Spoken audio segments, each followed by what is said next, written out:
we're already getting to a good start. I started talking, after I unmuted myself, so I can already tell this is going to be a really good Zoom panel. Thank you to everyone for participating.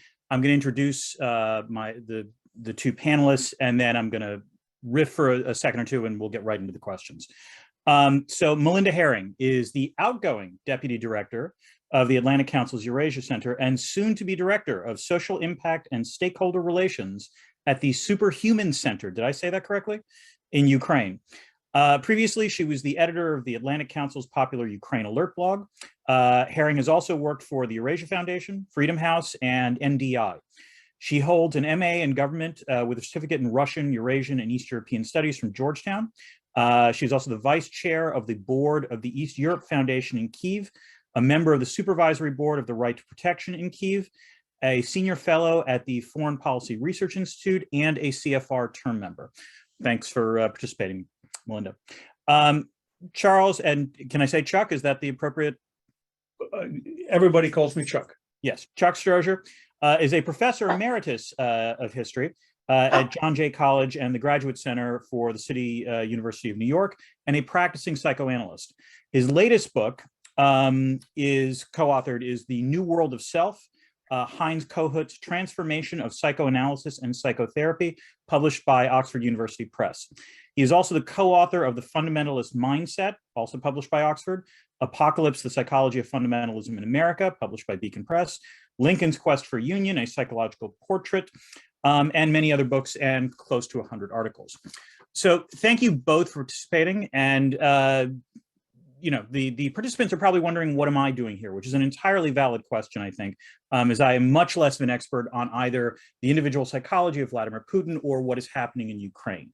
I think the reason I'm here is that I'm going to try to offer sort of a big picture argument for why, in fact, we very much need to care about the psychology of leaders like Vladimir Putin and Volodymyr Zelensky, which is to say that we seem to be operating in a world, as someone who teaches about international relations theory, most international relations theory, or most simple models for trying to understand the world, are very what we would call structural or systemic. They argue that these overarching powerful forces like anarchy in world politics, or capitalism, or the patriarchy, or what have you, essentially structurally determine and very much constrain what leaders and what individuals can do. And even if those things don't exist, within domestic politics of all these countries, leaders face, strong constraints. And it's worth asking, or it's worth observing rather, that we're now operating in a world in some ways where leaders seem less constrained for a variety of reasons.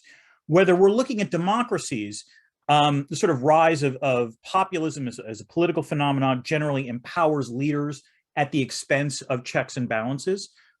Sometimes this can be a good thing if you have a very strong democratic leader who actually is pursuing policies that are probably the right things to do.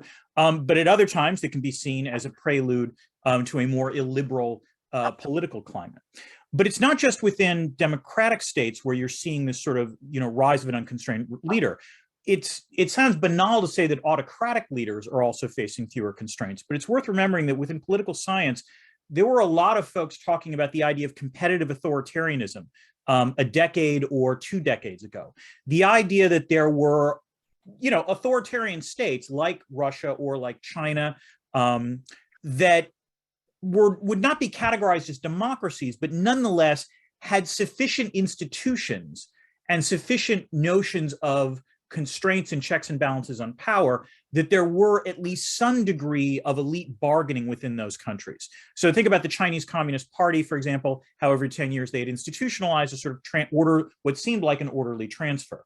And, even within Russia, Vladimir Putin stepped down in 2009, or 2008, I think, to make way for Dmitry Medvedev because he wanted to apply, comply with the constitution, and then of course came back in 2012. The idea here being that even leaders that we now identify as autocrats still had to please at least certain cadres and certain institutional forces. But we increasingly seem to be operating in a world where that is no longer the case. Where if you look at China, Xi Jinping has continued to, has basically altered the rules so that he is now leader for life. Similarly, Vladimir Putin has demonstrated little compunction about changing the rules so that he can potentially be in power indefinitely. And so when we're operating in a world in which leaders seem to be less constrained, the psychology of those leaders matters even more. We need to pay much more attention to how they're thinking, not necessarily because even if we can sort of from a remove say, well, there's no way that Vladimir Putin would invade Ukraine, for example, because if we step back and rationally analyze this, that will work out badly for him. That sounds very sagacious, from 5,000, 10,000 miles away. But the fact is, and trust me, I speak from personal experience on this, leaders make mistakes. People make mistakes. We miscalculate. We have various cognitive, biases. We are all only slightly more evolved than monkey brains. And because of that, we are going to make all kinds of mistakes in terms of how we're going to, engage in world politics. And that's true even of leaders who have to deal with the sort of cutthroat nature of international anarchy as we know it. So I'm delighted that we can, participate in this conversation. I would add that the discussion stems from the Bulletin's current November-December issue, of Russia After Putin, which is available to the public until the end of this month, and then it goes behind a paywall. So, Melinda, I'm going to start with you.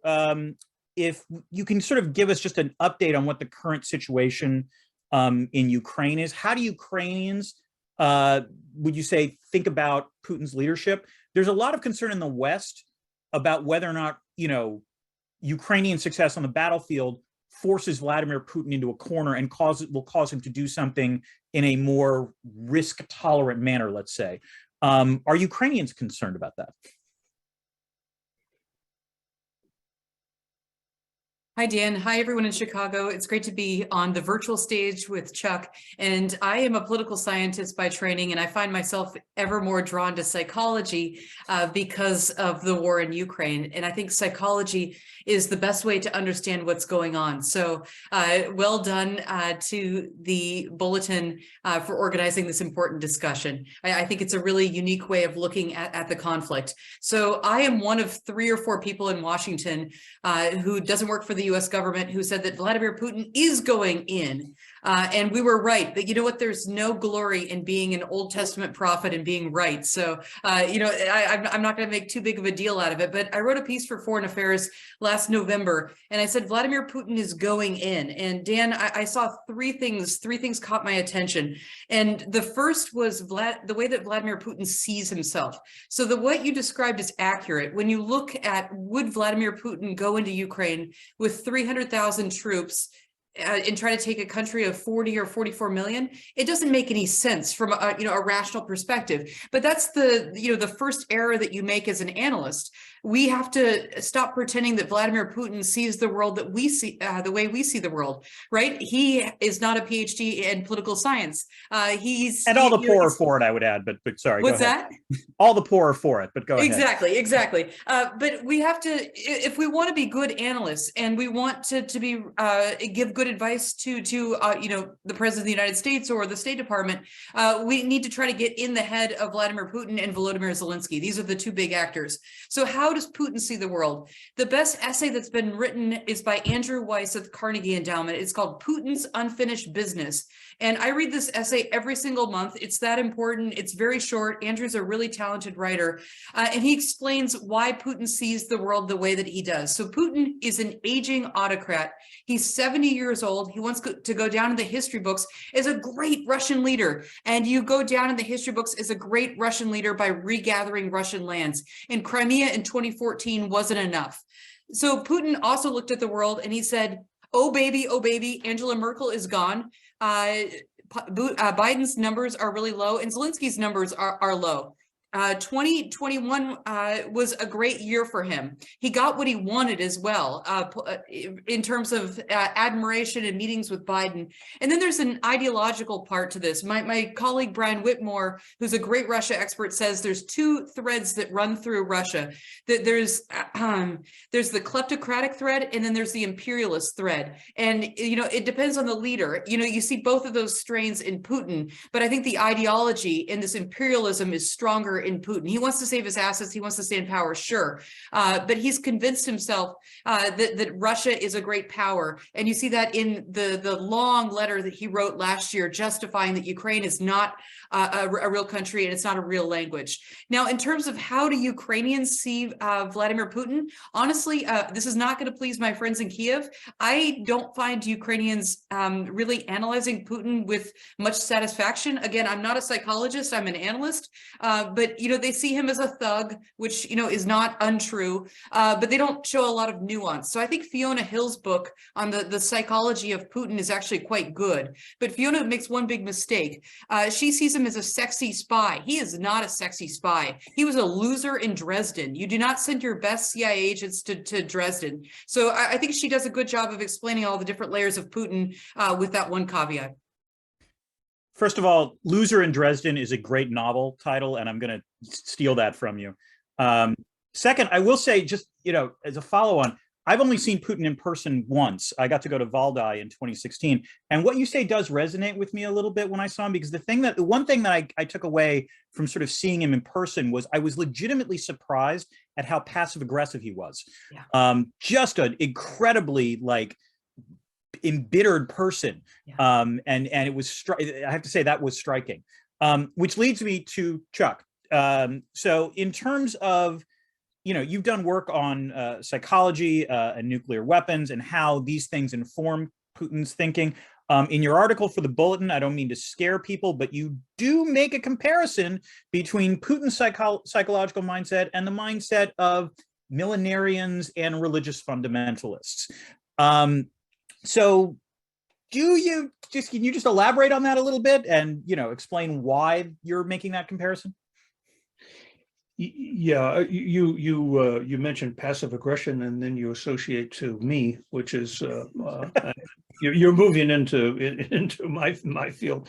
I just want to say first, it really is an honor to be here, and in this event sponsored by the Bulletin, which it takes seriously the existential threat that we face with nuclear weapons, and I think that informs everything that the Bulletin does, and it is really why it's so important to understand, or try to begin to understand, Putin's psychology, since nuclear weapons is such an integral part of the threat of the war, since he has repeatedly threatened to use them. But your question, you were very articulate in Dan, in identifying the tension between structural kinds of explanations and psychological explanations, and that how the world has created people like Putin, where it begs for some kind of psychological understanding of what's going on. The only word of caution that, before I begin to try to answer your question, he's not on my couch. So there are questions again, and we're all the poorer for this, Chuck. But yes, go ahead. Well, yeah, that's true. The last place he would end up, would land on the face of the earth, would be on my couch. But it raises some questions of method and even ethics. But I think my background. We know a lot about Putin, and he, in a way, reveals himself. He gives a lot of speeches. He's given a lot of press conferences over the years, and it struck me increasingly as I've been watching it, particularly since the war started, February 24th, is that he seems to fit into what I have been working on for many, many years in this, you mentioned the book, The Fundamentalist Mindset. My original work back in the 1990s was on fundamentalism within religion. And I went in the field, and I had a big MacArthur grant with my colleague, Robert J. Lifton. And I spent a long time working with Christian fundamentalists and trying to understand what the psychology was. And I was struck with two things. There's the Manichaeism well, three things. The Manichaeism, the good and bad, the world is divided between good and bad, good and You're either evil. with us or against us. Yes. You're either with us or against it. The explicit, which is related to the Manichaeism, which is the explicit paranoia, and most of all the apocalypticism. And fundamentalists, religious fundamentalists, are always apocalyptic. And I was a little startled in my field work. I did 5 years of going to church. And after that, what I've been thinking about in terms of leadership is thinking about this fundamentalist, what I call a fundamentalist mindset, in relationship to leaders. So that and that's where I think we're beginning to understand, or trying to understand, Vladimir Putin is, he divides the world between good and bad. He sees the encroachment of NATO and the West. It's corrupt, it's evil, it's libidinous and dangerous and threatening to Mother Russia, and justifies making a war in order to eliminate that evil. But he's wildly apocalyptic.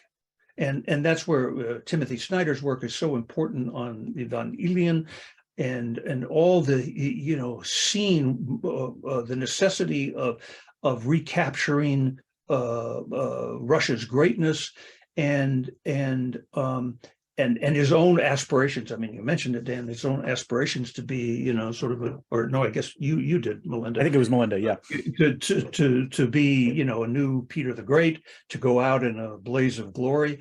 And that kind of mix, particularly of the paranoia and the apocalypticism, is what is it's a toxic mix, but it's also it's not unfamiliar in history.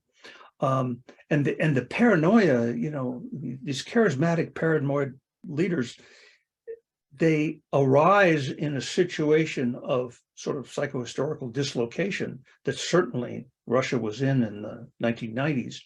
And the paranoia, as with Hitler, it gives them a sense, they see the big picture, they know what the future is, they understand history, and they can offer assurances for societies which are in turmoil. And it works until it doesn't work. And I think what we're seeing with the war is the disintegration of that kind, or the incredible dangers that it raises. Thank you. Melinda, I want to follow up with you for a second, because to be fair to, I suppose, Russia and Vladimir Putin, the idea that you were going to occupy Ukraine with just 300,000 troops, on the one hand, seems kind of laughable. On the other hand, I think the general assessment was that the Russians thought they could decapitate the Ukrainian regime. They would be able to, do a lightning strike into Kiev, and that the situation would play out much as it did in Georgia in 2008 or Crimea in 2014. And there were not a few US analysts that agreed with that, or at least didn't think that the war was going to last that long. In no small part because it wasn't clear whether Ukraine was actually capable of resisting Russia to the extent that it clearly has. So we obviously want to talk about Vladimir Putin's psychology. That matters because he controls nuclear weapons, and because from a US perspective, he's an important actor. But, in terms of talking about how this war ends, I think we also need to talk about Volodymyr Zelensky's psychology. I'm kind of curious what you think about Times Man of the Year for this year, and to what extent does, I guess, what are the strengths that he is bringing to the table as a leader, but also, much like Putin, what are the potential weaknesses that could cause, things to go sideways? Dan, well done. You managed to slip 3 questions in. Okay, so I'm a professor. This isn't my first rodeo, Melinda. I caught you. Okay, let's do, why did we get it so wrong? Why was the assessment of the Ukrainian military so wrong? So this one is the easiest one to answer. The sad truth is that there's 2 analysts in all of America that don't work in the government that analyze the Ukrainian military. So most analysts are experts on the Russian military, and their assessments were all wrong because they hadn't been paying attention to the Ukrainian military. The Ukrainian Ukrainian military underwent a number of reforms since 2014. And the people who were paying attention are either working for our intelligence community or they're at smaller think tanks and they don't get a lot of play.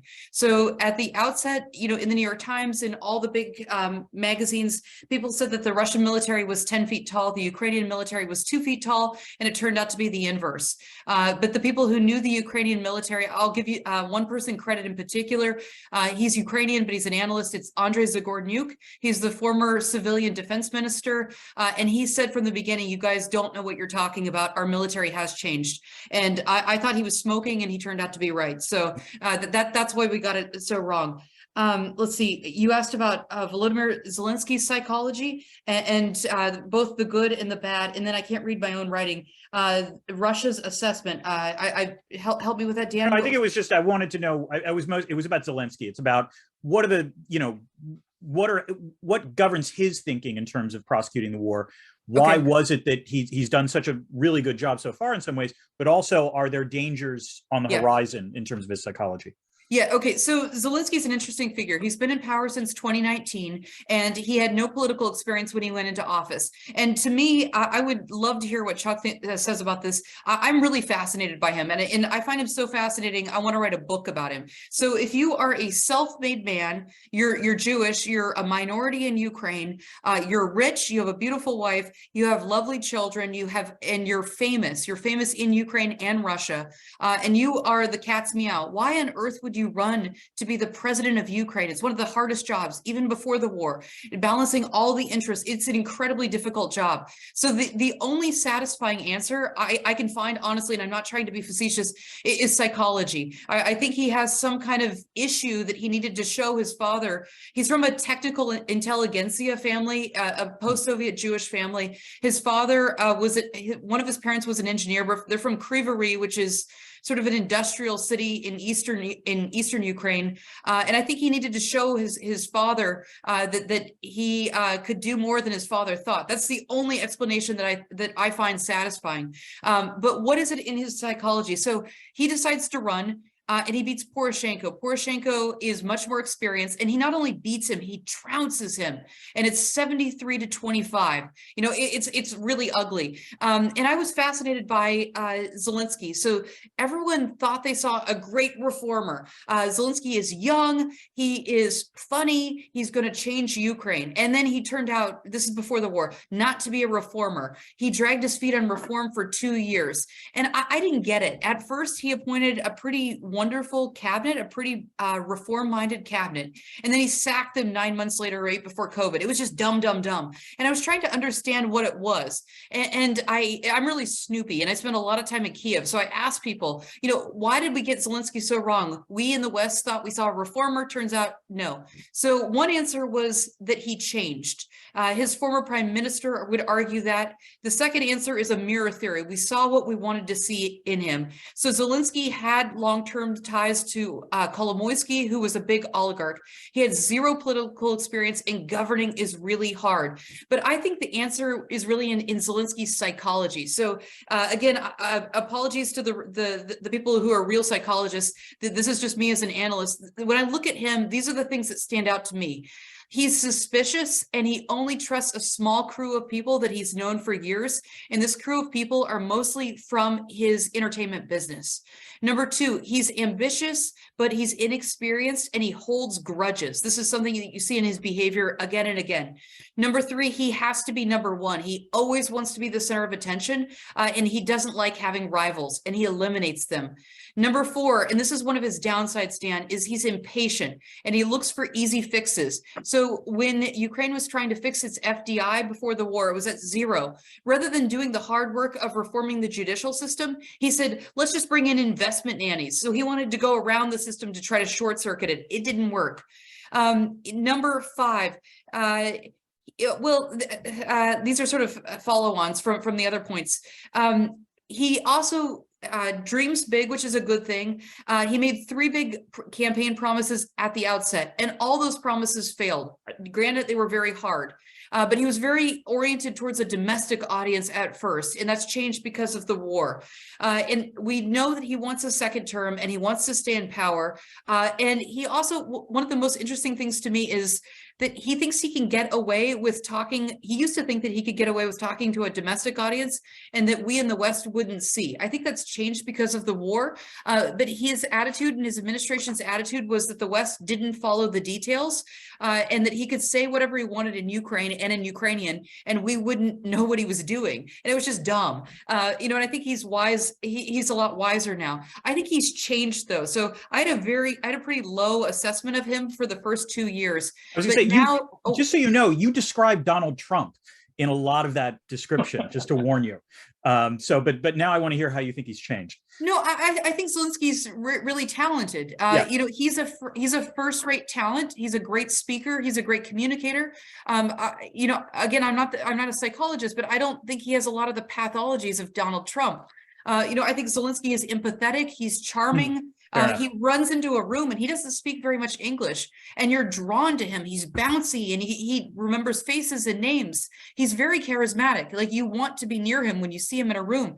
But I think he's the right man for the moment because he has real chutzpah. He's a great communicator, and he's managed, and he's very, very persistent. So the last thing I'll say is Elena Zelenskaya, who hates politics, his wife, and doesn't want to be in political life, gave an interview and it was really boring. But one piece of it was revealing. She said, "My husband is the most persistent person you will ever meet." And that's why he's the right leader for Ukraine right now. Thank you, Melinda. Chuck, I want to ask you, I don't know how to put this, but I guess the way I would phrase it is that one of the disturbing things as this war has gone on is, at least to me, the degree to which it seems like the leadership in Russia, the leadership in Ukraine, and frankly, the leadership in the West all seem to engage in some form of wishful thinking about how this war is going to end. The striking thing about this war is that even though we are now on month 10, I think, of the conflict, all sides seem to have a theory of victory that is weirdly bloodless in some ways, that like the Russians still seem to feel that, Ukraine will just crumble at the next moment. The Ukrainians seem to feel like they will be able to push onward and that eventually it's going to be Russia that crumbles. And, the West seems to have this, hopeful belief that, well, maybe this will eventually cause, regime change in Russia, and, then we'll have a new dawn. And I guess, extrapolate, to generalize from just the individual leaders, should we be concerned about the amount of wishful thinking we're seeing in the analysis? Or do you think this is just public discourse and actually all these leaders have a more grounded view of what's going on? No, we should of course be worried. I was interested in Melinda. What you were describing was sort of a narcissist, and your association was Trump. What leader does not want to be admired, to exhibit grandiosity, to hold some grudges? But in this context, he is, if anything, psychologically the anti-Putin. So he doesn't have the kind of the wild apocalypticism. He doesn't have the paranoia, and it's like the opposites are engaged in leading their respective countries in this war. Chuck, can I push you on that a little bit? Because it's not that I doubt what you're saying, but to be fair, first of all, Zelensky has reasons to be paranoid. There were a lot of accusations at the start of the war about the degree to which Russia had, people in place in Ukraine designed to subvert the regime. And there have been arrests in Ukraine of various political, opponents of Zelensky. So therefore, of course, he also has reason to be paranoid that Russia is going to try to swallow up Ukraine, right, which is exactly what happened. So that the real fear, that doesn't mean just because you have a paranoid mindset doesn't mean that you're not perceiving something actual that's happening. Just because you're paranoid doesn't mean people aren't actually out to get you. Yes, go on. Get you. Putin's paranoia leads him to start a preemptive war to ward off dangers that exist more in his head than in reality, encroaching the West, trying to undermine Russia, try to take it over, and that's a very important kind of difference. I think what you were getting at, Dan, and I want to stress that the significance psychologically of humiliation, both in the making of the fundamentalist mindset in the leader, but also in the society. The terrible crisis, the humiliation of losing the Cold War, the crisis of social economic dislocation in the 1990s, and that the leader Putin sort of met those psychologically out of his own experience of humiliation, and the relevance for the outcome of the war is to somehow move toward an outcome that avoids humiliating Putin. Because, and there you get back to nuclear weapons, he has made clear that he feels he has the choice to avoid what Hitler went through. Charismatic, paranoid leaders, usually, if they lose the wars that they start, the foolish, irresponsible wars that they start, they commit suicide. I mean, that's it ends badly for them. What? It ends badly for them. Yes, it ends very badly for them. Right. What is so frightening about this war is that Putin has given himself another choice. He at least in his rhetoric, he's given himself that other choice, and therefore the engagement with him and with Russia in this war, you want Zelensky and Ukraine to win. I mean, they've been attacked. They've been mercilessly, their infrastructure has been bombed. They've been tortured. I mean, all the things that they have every right to be fighting the war that they're fighting. On the other hand, if it ends in a way, or it moves toward a situation where Putin personally feels humiliated, and where he resonates with a kind of humiliation of Russia, that could be a disastrous for them and for the rest of the world. So that the significance of humiliation is really very, very, very important. Thank you very much. Thank you very much, Chuck and Melinda. At this point, I want to call Hallie Posner up to the screen. Hallie will now, we're going to move to audience Q&A. Hallie, would you like to instruct everyone as to how to do that? Yes, thank you so much, Dan. Hello again. As a reminder, my name is Hallie Posner, and I'm the program manager here at the Bulletin. If you have a question for our speakers or moderator, please put it in the Q&A function so our speakers can see them. And this can be found at the bottom of your screen. Please do not put your questions in the chat. Please put them in the Q&A. And I will call on you. When you are called on to ask a question, I will send you an unmute prompt to unmute yourself. Please accept it and then ask one question. And please know that we do see all the questions in the Q&A. And if we are unable to call on you, it's because there are others ahead of you in the queue. All right, and as a reminder, just quickly, a recording of this program will be available on our website in the coming days, so you can reference back to it. Now, let's move on. Oops, Hallie, can I add just one pro tip? A question ends with a question mark, which means it doesn't precede itself with a long paragraph of declarative statements. So, actually ask the question. Go ahead, Hallie. Sure. Thank you, Dan. All right. And now we'll go to our first question with Sabine von Muring. I'm going to send you a prompt now. Sabine, can you unmute yourself, please? Yes. Hi.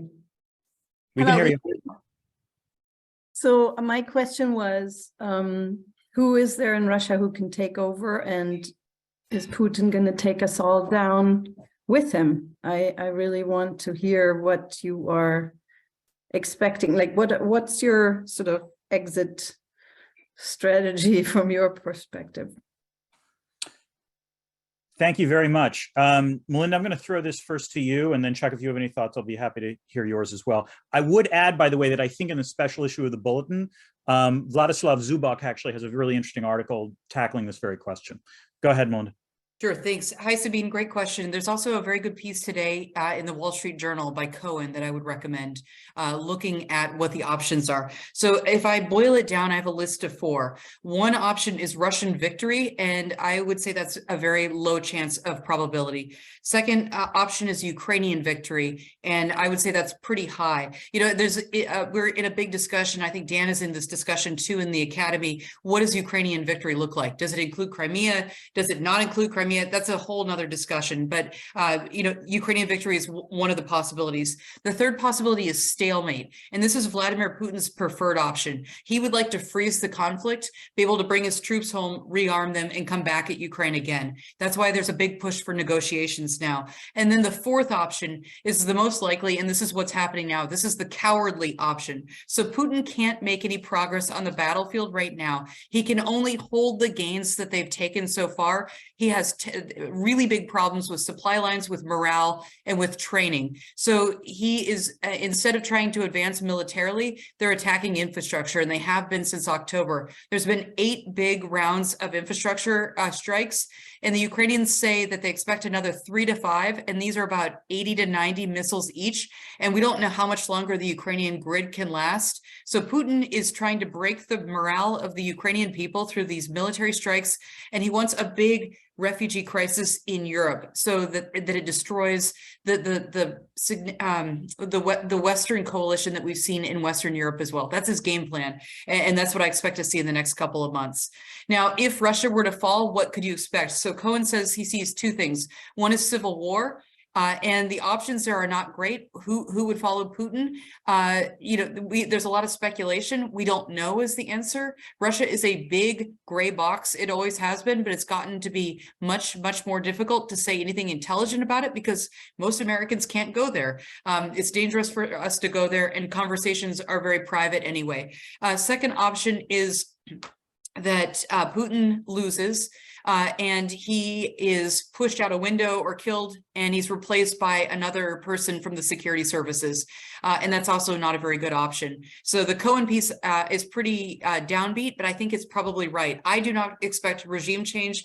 I actually don't see a lot of happy thinking in Washington about the future of Russia. I think it's pretty sober. I think people realize that this is a system that is quite robust. You know, there is a debate, Dan, I will say, in Washington. I sit at the Atlantic Council, which is very hawkish, and my colleagues tend to think that Putin has never been weaker. I think that's wrong. I think it's dead wrong. I think Putin is strong, in charge of the guns and the security apparatus, and that his regime is going to be around a lot longer than any of us want. Chuck, any thoughts? Yeah, just briefly. I mean, that was very interesting, Melinda. I think we need to think about some kind of off-ramp, and that off-ramp needs to take into account the necessity of rebuilding Ukraine, but also avoiding humiliation. And one possibility would be a kind of a Marshall Plan that would involve Ukraine, but also Russia. In other words, systematically try to rebuild the whole region. That's a pretty radical idea, and maybe it should have been done in 1991 rather than in 2022 or 23. But I completely agree. You know, we're much more likely to have someone from the Wagner group take over rather than Navalny if Putin has pushed out that window that you mentioned. So it's not significant. Regime change is not something to hope for. Sorry, Melinda, you had a quick follow-up thought? Yeah, can I ask Chuck a question? Chuck, do you see the original sin is the humiliation of Putin and Russia in the 90s? Is that a fair take on your remarks? Yeah, well, I think what I was talking about was a kind of a convergence of leader and group. What seems to be the sources of trauma and humiliation in Putin's experience coincided with a a kind of humiliation that Russia was going through in the 90s, having lost the war and all the chaos in the 90s, and that's where you had the psychological resonance between leader and group. Hallie, do you want to go to the next question? Sure. Let's have Kurt Fall give the next question. Kurt, can you unmute yourself, please? Hi there. Thank you all for a very good talk so far. I was interested to know what your thoughts are on the attack on Bakhmut, which doesn't appear to have any sort of real strategic values for the Russians, but appears to just be kind of a bloodbath. I mean, why is there any view on why Putin would continue, or the Wagner folks would continue to push on an area? I mean, I guess possibly to hold, you know, those forces there, but other than that, it seems like not the most effective use of resources. Thank you. Melinda, I'll throw this to you, but I mean, I guess my question would, in some ways, my follow-up question is this Putin doing this, or is this more about the decentralization of the Russian military at this point, where my understanding is that it's the Wagner group just sort of doing this to try to claim that they can somehow get a victory, but I'm happy to be disabused of that notion. So there's Kurt is right that there's nothing left in Bakhmut. There was a very nice winery there. You know, it's gone. Everything's done, and there is nothing of strategic value. So that is absolutely right. From the Ukrainian side, they need to push forward, and all my guys on the ground are saying that this is the city to be watching right now, and they need to keep pushing the line and moving forward. So that's why the Ukrainians are dug in. And Dan, you're right on Wagner. So Wagner is trying to show Putin that it can make real progress and that it has more skill than Russian forces, and that's what we're seeing. They're better fighters than the regular Russian forces. So they're trying to show their loyalty and their skill to Putin. I think why don't we just sorry, Dan, and it's also very close to Slavyansk, and Slavyansk is very strategic for the Ukrainian side. Sorry, that's the other piece I missed. So Slavyansk is where a lot of there's a big weapons warehouse there for the Ukrainians.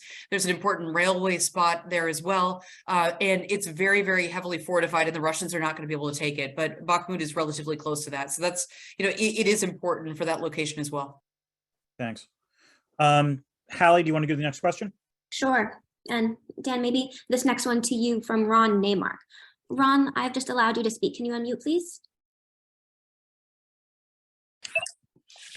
Yes, my question is it possible to begin New START discussions early as a way of both ensuring that they might occur, but also as a way to potentially give Putin a victory, in that people are talking to him from the West, or whatever else could be used to help him to save face?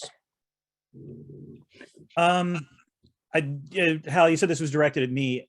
This is certainly one of the concerns that a lot of U.S. policymakers have about New START is due to expire in the next couple of years, I believe in 2025. I could be wrong about that. And the question is, you know, this is obviously something where it would presumably be in both sides' mutual interest to ensure a limit on strategic weapons. You know, answering from my perspective, first of all, I think the idea that, you know, strategic arms negotiations can somehow pave the way for a more productive or sort of, you know, a segmented relationship where we might oppose each other vigorously on Ukraine, but can cooperate on other issues. Unfortunately, I'm kind of convinced that's a chimera. I don't necessarily think that's really going to be able to happen.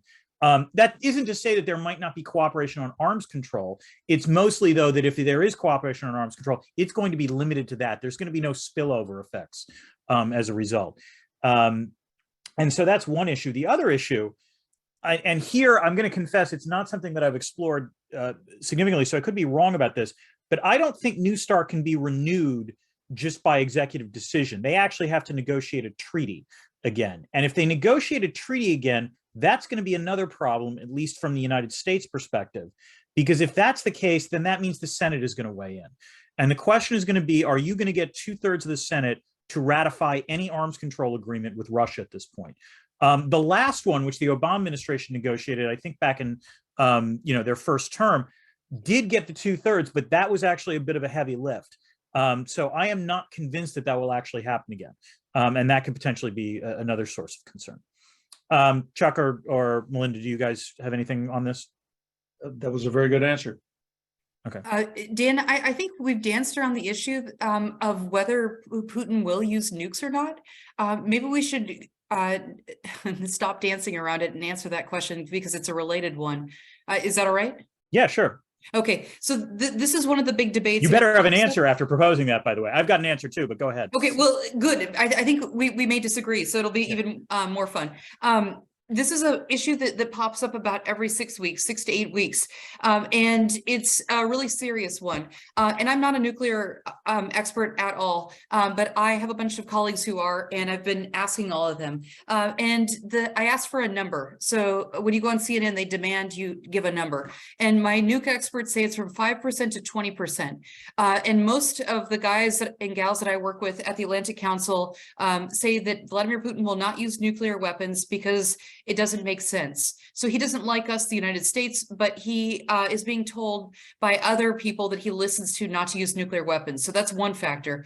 Another factor is that nuclear weapons don't mean nuclear weapons from World War II. We're not talking about Nagasaki style attack. We're talking about small tactical nuclear weapons, and Putin would most likely use them on the battlefield and against Ukrainian troops. It doesn't make it any better, but it's not necessarily what we think it is.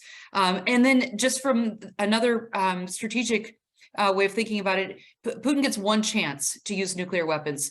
Biden has been very clear, and he said if you use nuclear weapons, there will be catastrophic consequences.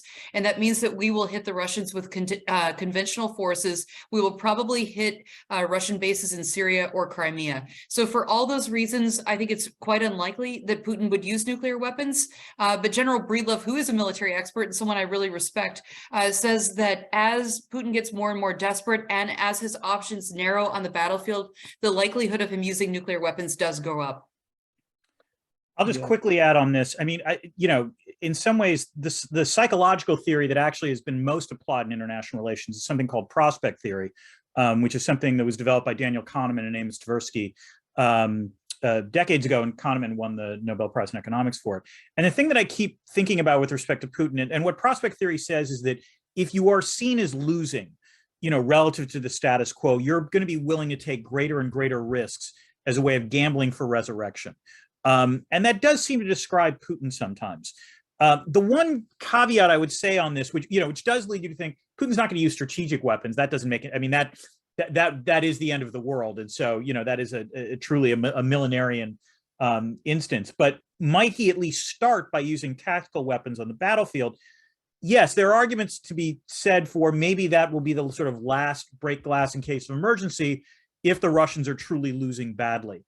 The one thing that experts that I've talked to have mentioned is that if that happens, that is not the same thing as launching a strategic strike, which is it's not that Putin can go to the nuclear football, the Russian equivalent of the nuclear football, and say, okay, launch them. He actually has to have issue an order. The defense ministry has to then carry out that order.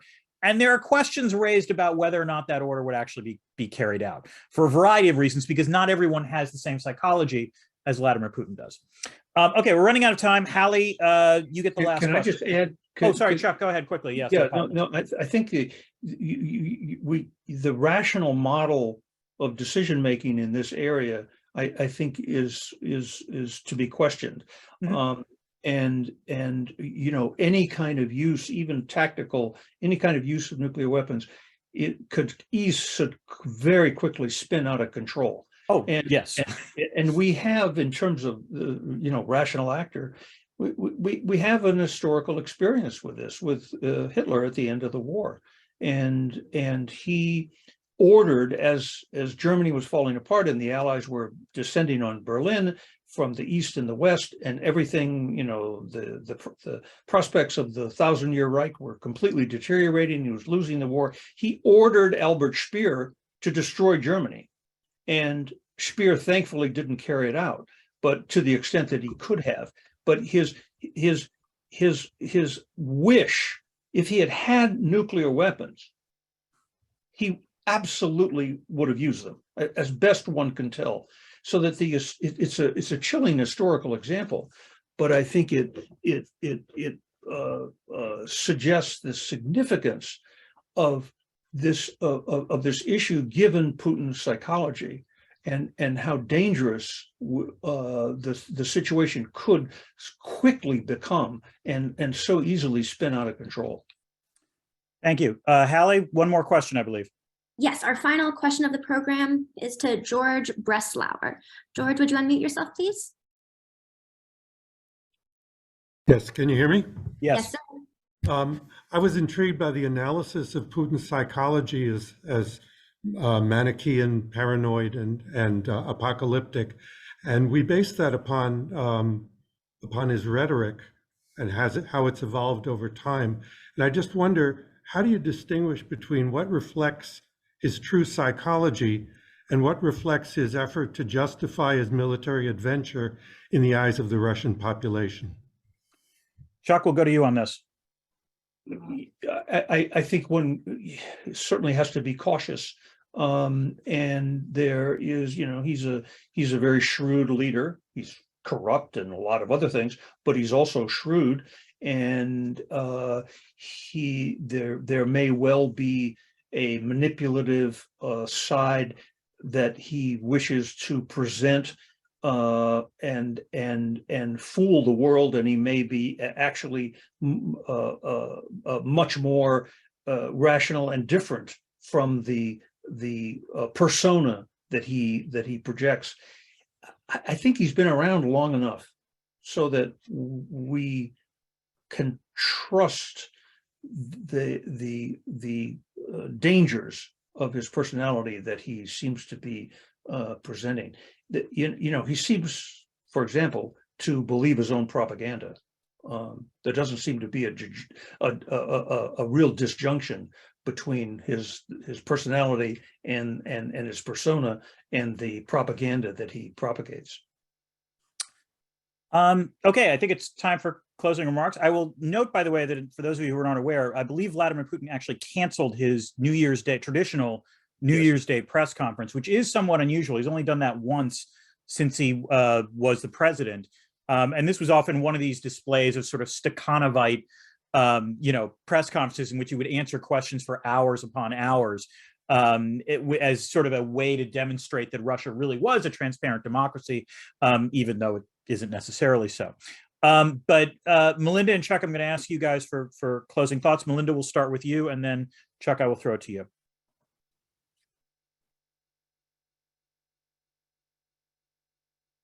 Thanks for the opportunity to join this discussion. I really enjoyed it.